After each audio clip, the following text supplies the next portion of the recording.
Hey, Tony Gaskins here, checking in. Y'all forgive me about that. I hadn't started the video too fast. Forgot to gather myself.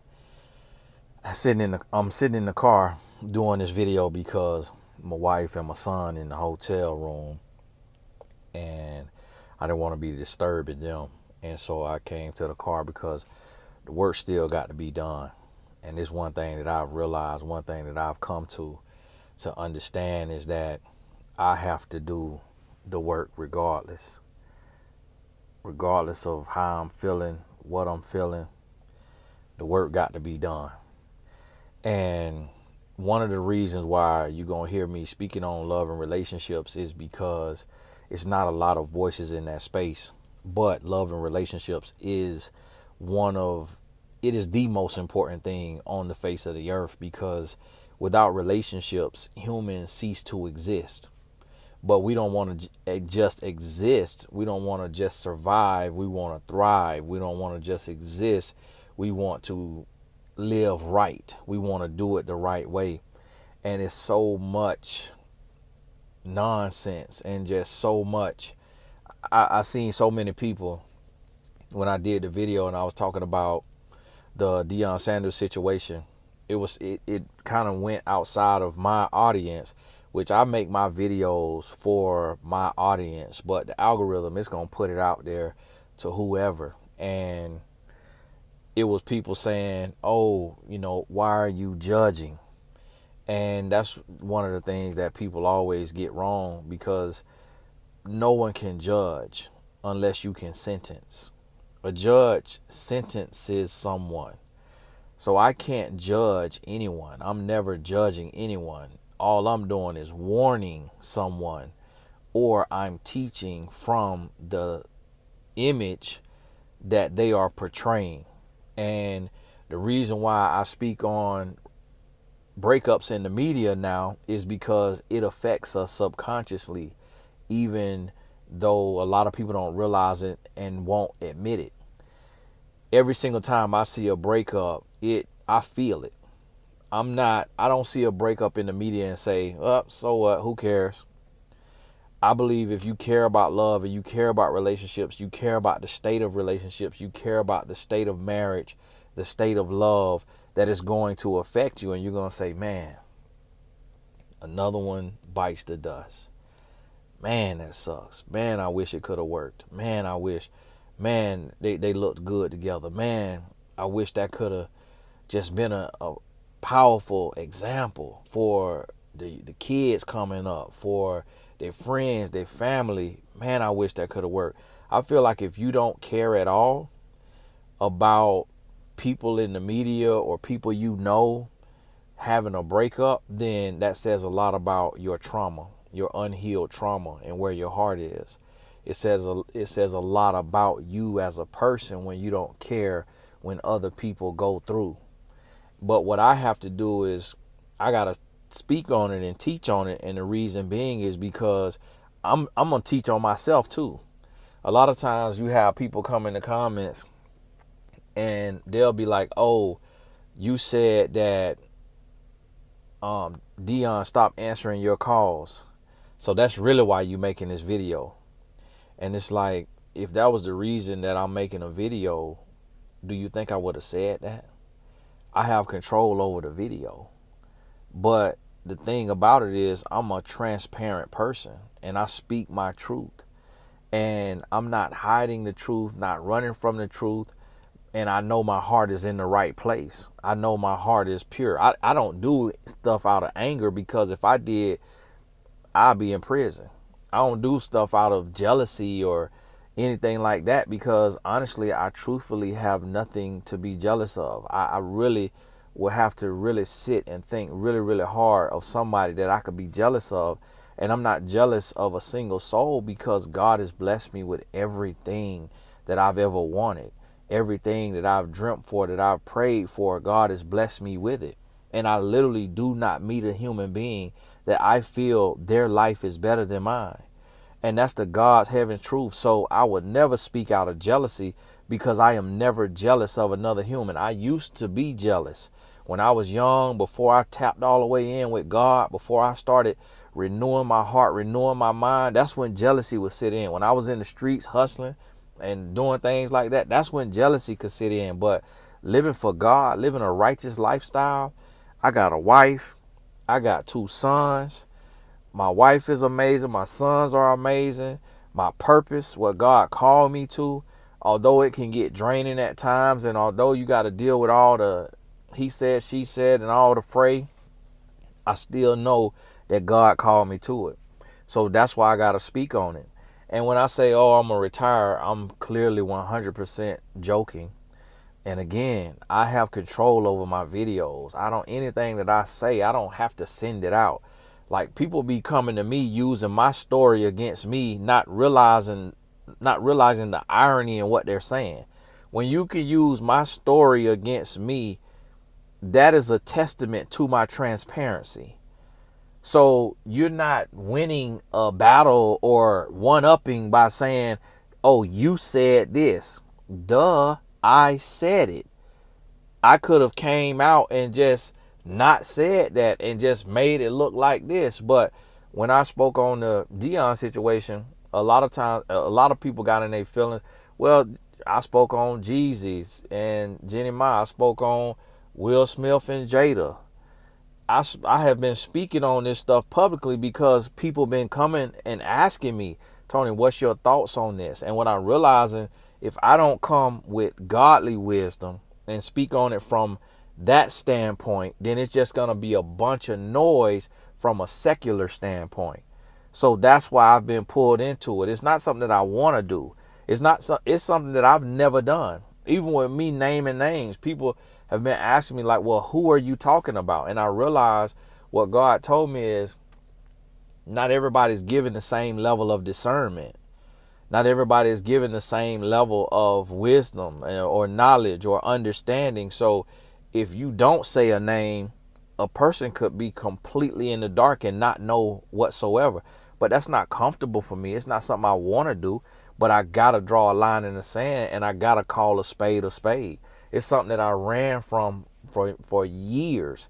It's only been the last year in my 16 years of being a relationship coach that I've started to do that. So one thing about me is I'm going to speak on relationships. I got to speak on love and relationships. I cannot quit. I cannot come down from the work that God has me doing. And when a name need to be called, I got to call the name, whether I know the person or not, if it is affecting other people's perception of love and relationships, is what I got to do. So for those of y'all who understand, I already know you understand. Like the saying says, I don't know who quote it is, what's understood don't have to be explained. We already there. I already got you. This more so for the people who don't understand that this is a relationship advice channel. This is also my personal channel. This is a channel of transparency and realness and just raw, real talk. So a lot of people don't understand that, but I ain't going nowhere. I ain't sitting down. I ain't shutting up. What you have to realize is that when you know God, you don't fear man, nor do you have any respect of persons. Meaning in the Bible, when God said he has no respect of persons, meaning he doesn't play favors. Anybody could be blessed. Anybody could be cursed. Anybody can be anybody. God does not choose favorites. People say favor ain't fair, but it's not that God is overly favoring someone. It's that that person is in line with God, living a righteous lifestyle and open and available for the blessings that God has. But that is available to any one of God's children. If you get aligned with the word of God and you live it, you will receive it. And the Bible say don't speak of your alms, meaning the good that you do, don't speak on it. So I try not to do that, but just even being out here with my wife and my kids and my son doing his soccer thing and us being able to be a blessing in different ways, it's been so just eye-opening to see the difference that God makes, to be on a team and be the only family that's doing what we're doing for the team or being that blessing because of the blessings of God. And that's what I live every day. So what I do as far as on here, this is purpose work. I'm never going to come from a place of vindication or anger or jealousy or fear. I'm going to come from a place of purpose, what I'm called to do, and do it with all due respect, even when it's a real and it's a tough message that got to be said. I'm going to say it and I'm going to stand on it. And you got to remember that the only way I'm going to retract anything I say is if God tell me what you said, what you did was wrong. But God tell us to hold one another accountable. And not everybody can we go to privately. And you don't go to someone privately when they're affecting people publicly. So when the relationships and the breakups is affecting people publicly, I got to address it publicly because it's in the media. When people feel the need to do a statement or a press release about their breakup, that means they are making it public business. They're making it something that is to be discussed in the public. And they felt the need and felt like people cared enough for them to do a press release on their breakup when these celebrity couples could just break up and don't tell nobody, and we might not know for years or for a year, but they announce it. So people like me, relationship coaches who've been a relationship coach for 16 years and was the first African American relationship coach online, meaning this is what I do, not Dr. Tony Evans, who is a pastor but teaches on relationships sometimes, not Dr. Gary Chapman, who wrote a book on love but does not do relationship coaching. It's different. But somebody who in the trenches, on the phone, working with people in their relationships day in and day out. I was the first one that blew up online. I'm sure there was family therapists and all of that, but I mean as a public figure. So I have to weigh in on it because I'm holding space. I got 3.5 million people who trust my voice on this topic, who listen to my voice on this topic. I would be doing a disservice to not speak on what God has called me to speak on, and to not speak on what God has given me the ability and the wisdom and the wherewithal to be able to make work in real life. It's different if I was speaking on it and I wasn't working on it and making it work in real life. But I'm going on 17 years of marriage. So I also speak on the trials and tribulations, the things my wife and I go through, to teach on that and to help people from that. So it ain't that I'm just picking out other people. But if you read my book, What Daddy Never Told His Little Girl, I tell my whole story.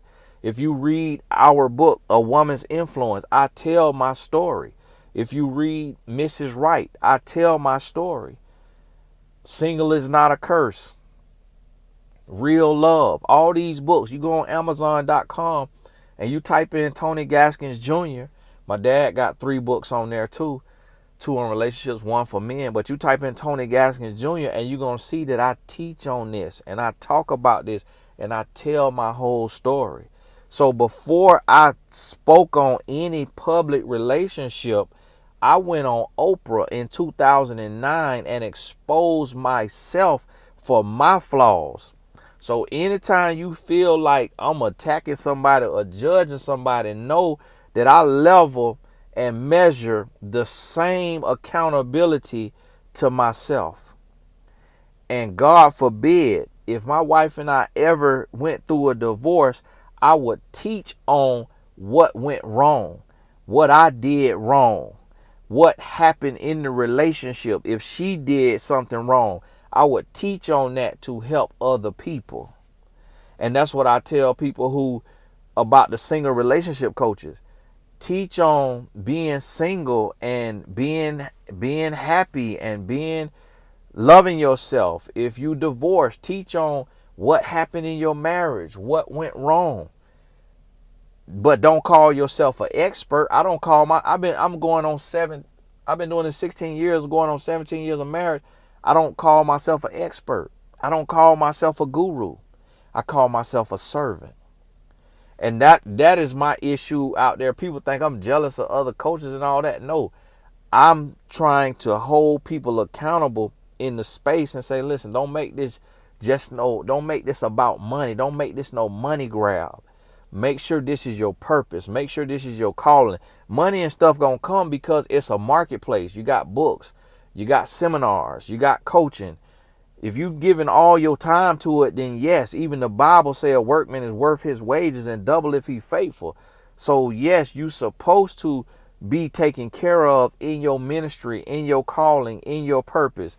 Jesus said that even with his disciples, he said, y'all worthy of being taken care of because of the work you doing. Go read the book of Matthew. So I'm not against that. It's just about when you make yourself bigger than the mission. And when you call yourself a guru and an expert and self-proclaimed and all of that. And then when you don't go and live what you teaching, that's where I have a problem. This video was supposed to be 8 minutes and went too long, but I'm passionate about this. A guy, he came on the comments and he was like, oh, you said you ain't know too much about this relationship topic, but yet you talked 30 minutes. He don't realize I could talk on this for 10 hours. I've talked on this for 10 hours. We did a 10-hour Zoom call. I'm passionate in my purpose. What God got me teaching on, we did a 10-hour Zoom call. I was teaching for 10 hours straight. No 10 hours straight. We had 2 or 3 5-minute breaks. 10 hours straight. That's what lets you know you called to something. When you can war in the spirit, in the trenches for 10 hours straight. So 30 minutes, that's cake work for me. That's light work for me. I do 30 minutes talking on my purpose and what God called me to in my sleep because I'm called to it. That's the difference. So guess what? The devil is mad. And the reason why I know the devil mad is because people been attacking me personally, calling me names. And then what they realize is the Lord's still working on me because I don't accept that. I don't let you just call me no name and just gonna ride off in the sunset. No, I'm gonna rip you. No, I'm gonna tell you about yourself. And that's what the Lord's still working on me. I ain't have to tell you that. But I told you that because I'm transparent even in my flaws. So yeah, you ain't finna come just throw something on me. No, I'm finna tell you about yourself, tell you how you wrong, tell you to stay out my comments and shut up. And then I'm gonna block you. And that's why I just posted the block and delete video, and somebody said this need to be a t-shirt, this need to be on the hoodie. I went right to my hoodie maker, had my wife help me make me a font on the app, sent that right on to the hoodie maker, finna order 100 hoodies. Block and delete. I ain't playing with it. And see, and that's God right there taking a message that I got in my spirit, and I'm gonna put it on that product. Make the devil even more mad. And so guess what? If you see 4 videos a day from me, it's because my foot is on Satan's neck. He mad. And I'm not finna back down. I'm not finna cower. I'm not finna be squirming. I lose every so-called friend. I lose every associate. I do not care. As long as God can say, well done, my good and faithful servant. You taught my word. You stood on my word. You helped people change their life. You helped bring people to Christ. You showed the way. You talked about it, but you also lived it. You weren't just using my name in vain. You set out to live it so that your life and your service and your heart and your giving could be an example. Hey, this is Tony Gaskins. God bless you. And we'll talk soon. Hey, we're on the showcase with my son. If you know a college soccer coach, or your child play college soccer, tell them to get in touch with me. Tony Gaston third doing his thing. Played today, had 32 college coaches watching. 32 college coaches. Hopefully they thought he did decent. God bless you. We'll talk soon.